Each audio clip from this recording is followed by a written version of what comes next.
So, when we start talking about ancestral issues and genetic issues, those can range. They can range from food allergies or sensitivities all the way to things like osteoporosis, autoimmune issues, genetic paranoia, ADD, ADHD. They can range a lot. They could also be things that we look at as far as patterns, like when we eat, when we don't eat, how much we eat. Do we binge? Do we purge? All of that stuff can really come into play. But I want to just point out that most of our autoimmune issues specifically come in and our genetic conditions can also come in not just from the ancestral energies, but also from what we are putting into our bodies or not putting into them. And it's usually carried by negative subtle energies, is what I call them, or subtle energies that are carried on forces that don't match our original signatures. So sit with that for a moment. Subtle charges that are carried on forces that don't match our original signature. We're each, when we were first came into being, have an original signature, which is our vibration and our frequency. And when things don't match our vibration or our frequency, oftentimes we have very severe reactions to them. Could start as a food sensitivity or a food pattern, such as binging and purging. But it typically will always move into something like an autoimmune issue or a true chronic disease within the body. So I don't know if anyone has experienced that. You're welcome to share if you have, but that's how we see a lot of things come into play. And it's not just foods even. Oftentimes we deprive our bodies of things that it needs, like nutrients, vitamins, medical treatment. I mean, Western medicine does have a place, and oftentimes we can find those very virulent reactions to not doing certain things. Those typically have the ancestral ties or the ancestral baggage coming into play.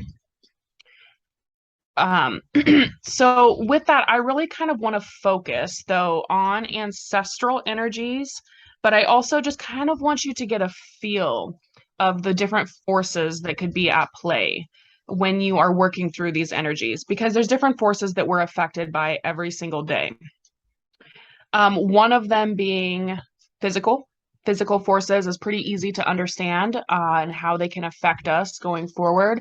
If you were eating, we'll say, I don't know, a dairy product, milk, for instance, cereal, and your abusive parent came in and beat you because it was taking you too long to eat, you could very quickly find yourself coming into a place of dairy intolerancy.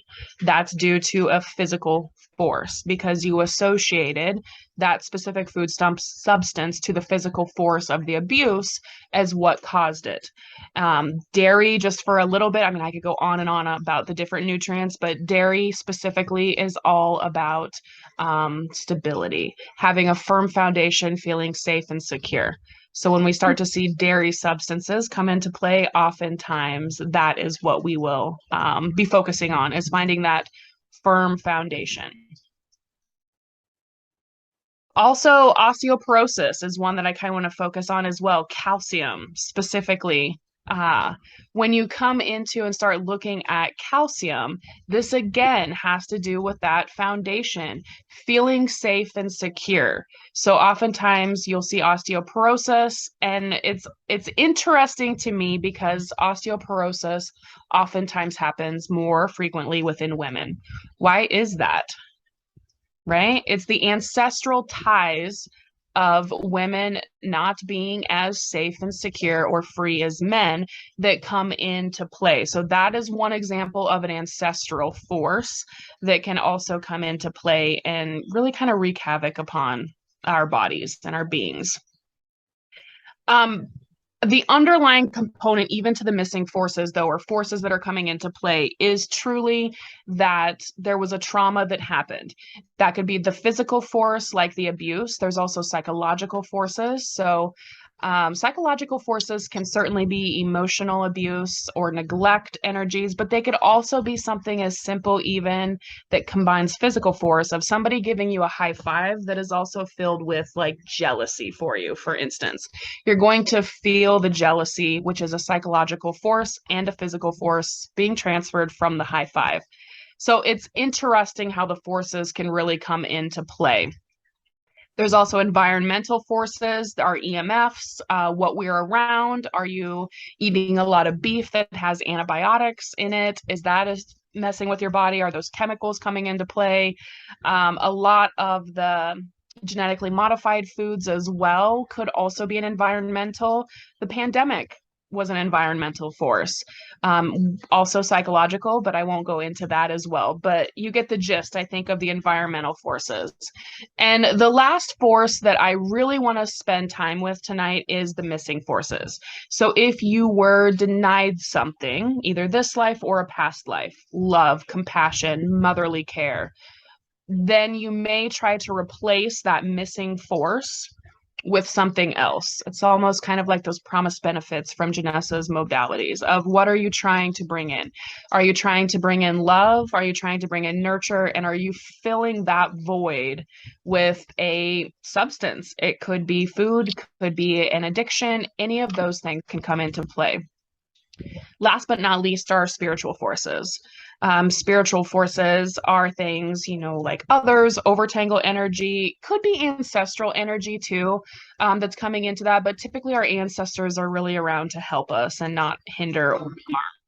But a lot of those spiritual energies can come into play that are going to affect us in different ways. So, spiritual forces are certainly another one that comes in as well. The important part of all of that I really want you to understand with those negative associations or behaviors around the patterns or the substances that you are experiencing or the physical disease because of that is that they come in when we are traumatized by forces that brought in negative energies or disharmony, disease. They can be emotional, they can be physical. It doesn't really matter necessarily whether it's a belief or something that you feel. But typically, and I find this really interesting, and I don't know if it corresponds with the Enneagram stuff as well, but it typically creates an emotional response or a belief system that is false between the two. And they might have literally been even organized within your environmental structure. So you could be recreating the environment that you were actually trying to escape inadvertently, thinking that you can correct it if you just continue trying harder.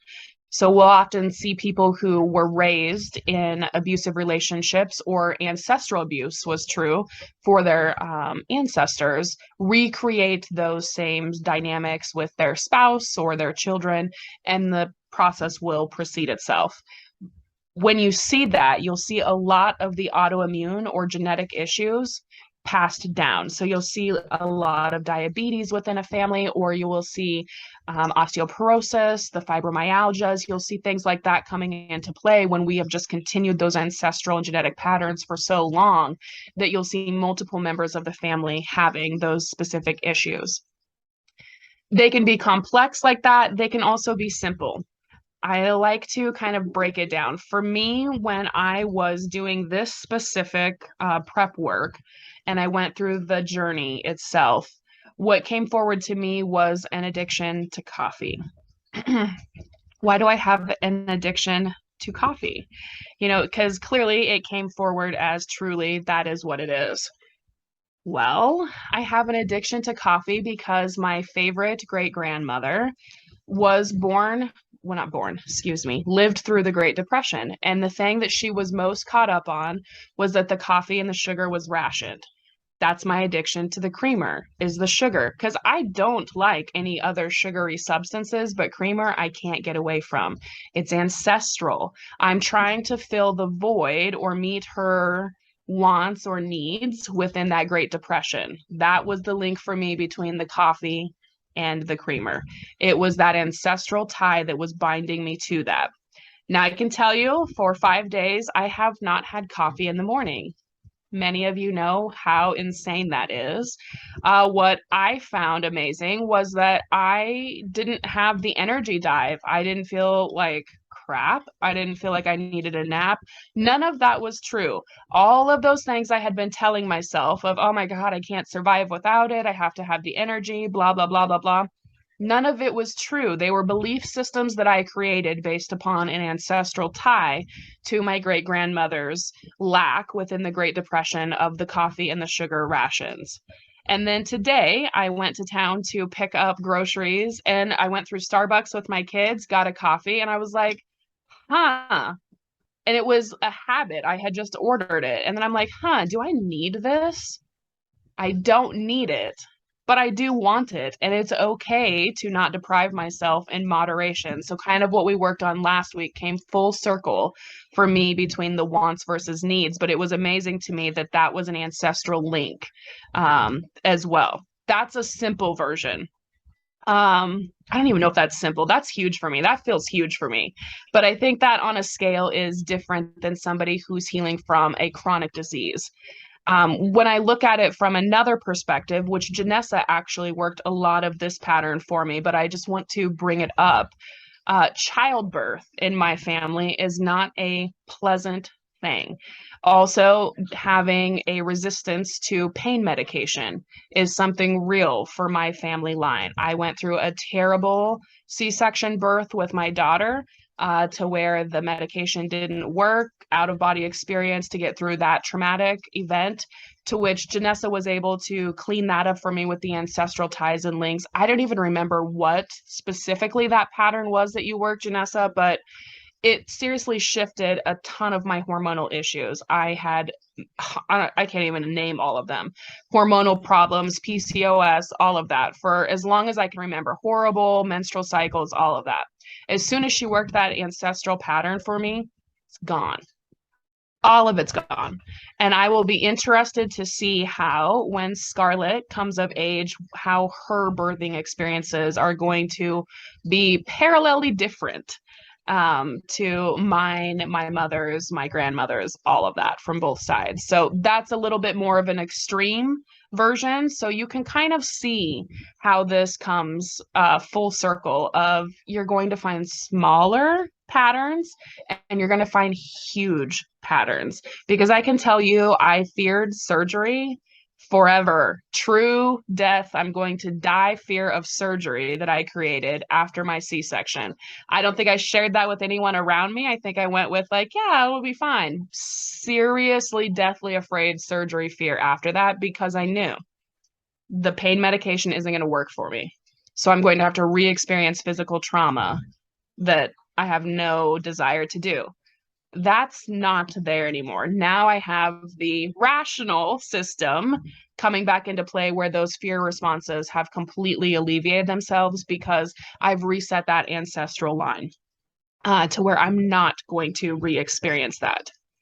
So all of that, through all of this, does this sound like an insanely complicated process that you're going to have to go to get these results? Don't lie to me either. Silly, right? It sounds so complicated. It's not. This is one of the easiest processes to release. I kid you not, you are all going to laugh at the end of this. It's quick, it's easy. You're going to be able to memorize it and be able to do it at the drop of a dime without having any issues whatsoever. So before we do it, do you have any questions?